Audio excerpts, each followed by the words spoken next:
حضرت سفینہ رضی اللہ تعالیٰ عنہ ایک صحابی ہیں، جنگ میں قید ہو گئے روم کی، تو ایک رات موقع پا کے نکلے اور بھاگے، آگے دریا تھا، دریا پار کیا، اب آگے پتہ نہیں جانا کدھر ہے۔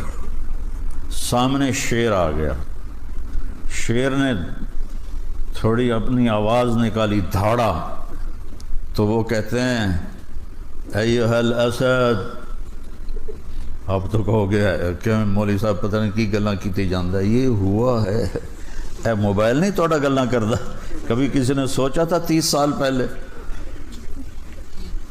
تو وہ تار جڑا ہوا تھا اللہ سے، ایھا الاسد انا مولا رسول اللہ صلی اللہ علیہ وسلم، اے شیر میں اللہ کے نبی کا غلام ہوں، مجھے راستہ دکھا۔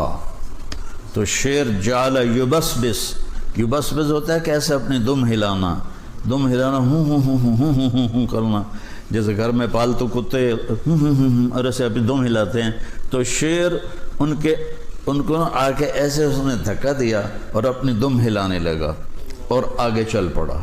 چلتے چلتے چلتے چلتے جہاں صحابہ کا لشکر موجود تھا وہاں جا کے پہنچا کے پھر کھڑا ہو کے ایسے دیکھنے لگا، جی ہن چھٹی ہے چلا جاؤں۔ انہوں نے فرمایا اذهب جا، وہ واپس چلا گیا۔